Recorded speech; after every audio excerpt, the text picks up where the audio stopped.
एक पल के लिए आपकी आंख खुलती है सुबह, लेकिन ये कोई आम सुबह नहीं है। कोई अलार्म नहीं बजा, कोई मोबाइल की स्क्रीन नहीं जली, क्योंकि आपके आसपास न कोई घर है, न बिजली, न इंटरनेट और न ही कोई इंसान। जहां तक नजर जाती है वहां तक बस बर्फ है, बर्फ जो आपकी सांसों को जमा दे, पेड़ जो कभी भी गिर सकते हैं और खामोशी इतनी गहरी कि अपने ही दिल की धड़कन डराने लगे। आपने कभी 5 मिनट अकेले कमरे में बिताकर बेचैनी महसूस की है? अब सोचिए, कोई 5 दिन नहीं, 5 हफ्ते नहीं, पूरे 20 साल ऐसे ही जंगल में कैसे रह सकता है? सवाल ये नहीं है कि कोई क्यों गया, सवाल ये है कि कोई ऐसे हालात में जिंदा कैसे रहा। ये कहानी है याकुतिया, साइबेरिया के सबसे खतरनाक और बर्फीले जंगलों की, और एक ऐसे आदमी की जिसने सब कुछ छोड़कर, पूरी दुनिया से कटकर अकेले इन जंगलों में जिंदगी बिताई। यहाँ इंसान नहीं रहते, यहाँ तो भालू, बर्फीले तूफान और जानलेवा ठंड का राज चलता है। और फिर भी एक इंसान ने यहाँ 20 साल गुजार दिए, न तो किसी से बात की, न किसी की शक्ल देखी, बस जिंदा रहा उस जगह पर जहाँ जिंदा रहना ही एक चमत्कार है। कौन है ये आदमी? क्या इसके पीछे कोई राज है? क्या वो भाग रहा था या फिर छुपा रहा था कुछ? तैयार हो जाइए, क्योंकि अब हम लेकर चलेंगे आपको एक ऐसी यात्रा पर जहां डर, तन्हाई और हिम्मत तीनों की असली परीक्षा होती है। याकुतिया, धरती का सबसे खतरनाक इलाका। तो चलिए अब उस जगह की बात करते हैं जहां ये पूरी कहानी घटती है। याकुतिया यानी रूस का एक ऐसा इलाका जिसे सुनते ही रशियन लोग भी कांप जाते हैं। क्यों? क्योंकि याकुतिया कोई आम इलाका नहीं है। ये दुनिया के सबसे ठंडे, सबसे सुनसान और सबसे खतरनाक इलाकों में से एक है। यहाँ का तापमान 60 डिग्री सेल्सियस से 60 डिग्री सेल्सियस तक जाता है। अब आप सोच रहे होंगे, ठीक है, बहुत ठंड है, लेकिन इतनी भी क्या बड़ी बात? बड़ी बात यह है कि यहाँ सर्दी में आपकी सांस हवा में बर्फ बन जाती है। सिर्फ 10 सेकंड में आपकी त्वचा जलने लगती है। लोहे की चीज छू लो तो चमड़ी वहीं चिपक जाती है। गाड़ी स्टार्ट नहीं होती, मोबाइल फ्रीज हो जाता है, और अगर आप गलती से दस्ताने उतार दो तो उंगलियां हमेशा के लिए चली जाती। और उस पर यह जगह इतनी दूर है कि यहाँ तक पहुँचने के लिए कोई पक्की सड़क तक नहीं। अब सोचिए, इतनी खतरनाक जगह पर कोई इंसान कैसे जिंदा रह सकता है? और सबसे बड़ा सवाल, कोई अपनी मर्जी से यहाँ क्यों जाएगा? यहाँ जंगलों का फैलाव इतना ज्यादा है कि सैटेलाइट से भी हर जगह की निगरानी नहीं हो सकती। यहाँ सूरज कई महीनों तक नहीं निकलता, और जब निकलता है तो तापमान माइनस से ऊपर आने का नाम नहीं लेता। अब आप पूछेंगे, भाई कोई इधर क्यों जाएगा? घूमने, पिकनिक या किसी से छिपने? तो जवाब है, यही हमारी कहानी का हीरो करता है। वो यहाँ आया और 20 साल तक जिया। कभी अकेले आग जलाकर खुद को गर्म किया, कभी जमी हुई मछलियां तोड़कर खाना बनाया। उसने खुद को इस बर्फीले जंगल में बसाया और एक ऐसा जीवन जिया जो सुनने में फिल्म जैसा लगता है, लेकिन असलियत उससे कहीं ज्यादा खतरनाक थी। अब हम जानेंगे कि वो इंसान कौन था और उसने ऐसा कदम क्यों उठाया। लेकिन उससे पहले सोचिए जरा, अगर आपको एक दिन के लिए भी बिना इंटरनेट, बिजली और इंसानों के भेज दिया जाए, क्या आप टिक पाएंगे? ये सिर्फ सर्वाइवल नहीं, ये इंसानी हिम्मत, मनोबल और इच्छा शक्ति की परख है।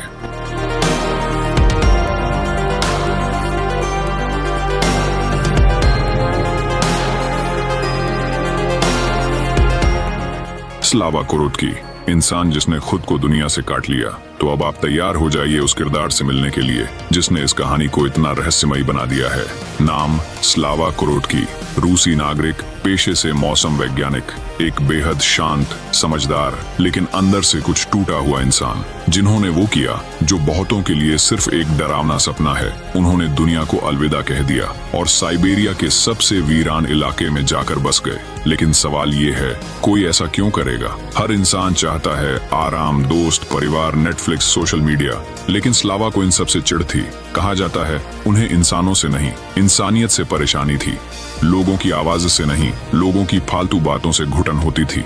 उन्हें सुकून चाहिए था, और उन्होंने वो सुकून उस जगह में ढूंढा जहां लोग सांस लेने से डरते हैं। अब अगर आप सोच रहे हो कि ये किसी मूवी का स्क्रिप्ट है, तो आपको बता दूं, स्लावा ने सच में रशियन मीटियोरोलॉजिकल डिपार्टमेंट की नौकरी छोड़ दी थी और खुद को वॉलंटियर कर दिया। याकुतिया के नॉर्थ पोल पास एक आइसोलेटेड वेदर स्टेशन पर ड्यूटी के लिए वो वहां गया और फिर कभी वापस नहीं आया।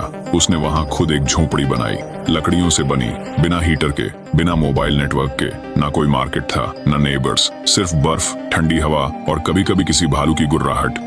स्लावा का रूटीन बहुत सिंपल था। सुबह उठो, बाहर तापमान रिकॉर्ड करो, लकड़ी काटो, खाना बनाओ, खुद को गर्म रखो और वापस सो जाओ।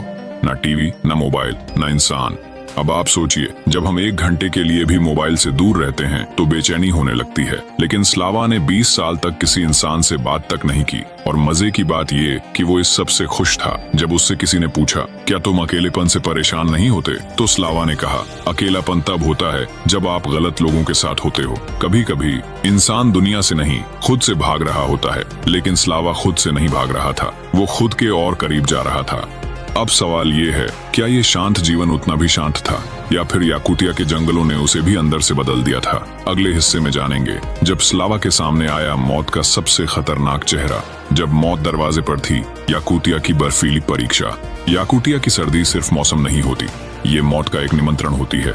स्लावा के लिए हर दिन एक जंग थी, खुद से, कुदरत से और कभी कभी भूख और जानवरों से। एक बार की बात है, जनवरी की कड़कड़ाती रात। तापमान था -57 डिग्री सेल्सियस। हवा इतनी तेज थी कि दरवाजे के नीचे से बर्फ अंदर आने लगी थी। स्लावा की झोपड़ी में आग बुझ गई थी, लकड़ियां खत्म हो चुकी थीं। अब आप सोचिए, कमरे का तापमान गिर रहा है, शरीर कांप रहा है और बाहर सिर्फ बर्फ है। वो अकेला था, पास में कोई नहीं, मदद बुलाने का कोई जरिया नहीं। और उस वक्त एक ही सवाल था, आज की रात में बचूंगा या नहीं। स्लावा ने अपना मोटा कोट पहना, टॉर्च पकड़ी और निकला झोपड़ी से बाहर। बर्फ के बीच घुटनों तक धंसता हुआ वो जंगल की ओर गया, लकड़ी लाने। लेकिन वो भूल गया था कि वहाँ सिर्फ लकड़ियां नहीं होती, वहाँ शिकारी भी होते हैं। एक झाड़ी के पास जैसे ही वो झुका लकड़ी उठाने के लिए, एक डरावनी गुर्राहट सुनाई दी और सामने था एक भूखा पोलर बेयर। याद रखिए, ये कोई जू नहीं था, ये साइबेरिया था। यहाँ अगर किसी इंसान का मुकाबला भालू से हो जाए तो किताबों में सिर्फ भालू ही जिंदा लिखा जाता है। अब ये कहानी सस्पेंस नहीं, सर्वाइवल बन चुकी थी। स्लावा ने भागने की कोशिश नहीं की, उसने टॉर्च से सीधी रोशनी भालू की आंखों में डाली। एक दांव खेला जो या तो उसे बचा सकता था या उसी वक्त खत्म कर सकता था। भालू कुछ सेकंड रुका, गुर्राया और फिर जंगल की ओर मुड़ गया। उस दिन स्लावा को एहसास हुआ, याकुतिया में मौत हर वक्त तुम्हारे साथ चलती है। सवाल ये नहीं कि वो आएगी, सवाल ये है कि तुम कब उससे आंख मिलाओगे। उस दिन की रात वो लौटा, कांपता हुआ, हांफता हुआ, लेकिन जिंदा। और अगली सुबह जैसे ही सूरज निकला, उसने फिर से तापमान रिकॉर्ड किया, लकड़ी काटी और एक नई दिनचर्या शुरू कर दी। अब आप सोचिए, ऐसी जिंदगी क्या किसी पागलपन की निशानी है या फिर असली आजादी की पहचान? स्लावा की कहानी यहाँ खत्म नहीं होती, बल्कि और गहराई में जाती है। आगे जानेंगे कैसे स्लावा का दिमाग बदलने लगा और तन्हाई ने उसे अंदर से क्या बना डाला। तन्हाई की असली परीक्षा। जब स्लावा खुद से बातें करने लगा, स्लावा का शरीर याकुतिया की ठंड से तो जूझ रहा था, लेकिन असली लड़ाई चल रही थी उसके दिमाग में। 20 साल तक अकेले रहना कोई छोटी बात नहीं है। पहले एक हफ्ते में आपको लगता है कितना शांति है, 1 महीने बाद लगता है कोई होता तो अच्छा होता, और 1 साल के बाद आप खुद से सवाल करने लगते हो, क्या मैं असली हूँ? स्लावा ने खुद स्वीकार किया था कि कई बार उसे ऐसा लगने लगा था जैसे झोपड़ी में वो अकेला नहीं है, कोई उसके पीछे चल रहा है, कोई झोपड़ी के बाहर सांस ले रहा है। कभी कभी वो खुद से जोर जोर से बात करने लगता। एक बार उसने बताया, मैंने एक दिन खुद को बाहर दरवाजे से बात करते हुए पकड़ लिया और वो जवाब भी दे रहा था। ये पढ़कर हंसी आएगी, लेकिन डर भी लगेगा, क्योंकि जब इंसान अकेलेपन में डूबता है तो या तो वो कलाकार बन जाता है या पागल। स्लावा दोनों के बीच झूल रहा था। उसने खुद के लिए एक शेड्यूल बना लिया था, हर चीज का टाइम फिक्स, जागना, खाना, तापमान नोट करना, लकड़ी काटना, ध्यान लगाना, एकदम रोबोट जैसी जिंदगी। क्योंकि उसने एक बात समझ ली थी, अगर दिमाग को काम नहीं देंगे तो वो खुद तुम्हारे साथ खेलने लगेगा। तन्हाई इंसान को मजबूत बनाती है, लेकिन उसी तन्हाई में हम अपनी परछाई से भी डरने लगते हैं। स्लावा की हालत भी ऐसी ही हो गई थी, और सबसे डरावनी बात, उसे अब लोगों की कमी महसूस नहीं होती थी। वो इंसानों से बात करने की इच्छा खो चुका था। उसके लिए अब एक बर्फीली हवा, एक पक्षी की आवाज या आग की जलती लकड़ियां, यही उसकी दुनिया बन गई थी। अब आप सोचिए, क्या आप अपनी सोच को इतना कंट्रोल कर सकते हैं कि 20 साल बिना किसी सोशल इंटरेक्शन के जिंदा रहो? स्लावा के लिए अब जिंदगी बस एक रूटीन थी, जिसमें डर भी था, शांति भी और एक अजीब सी मानसिक नम्बनेस भी। लेकिन असली ट्विस्ट तब आया जब एक दिन अचानक किसी ने उस वीरान जंगल का दरवाजा खटखटाया।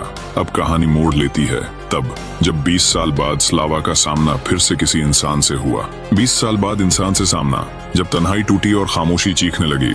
स्लावा कोरोत्की का रोज की तरह एक आम दिन था। आग जल रही थी, बर्फ गिर रही थी और वो अपने थर्मामीटर से तापमान माप रहा था। लेकिन उसी दिन एक अलग सी आवाज आई।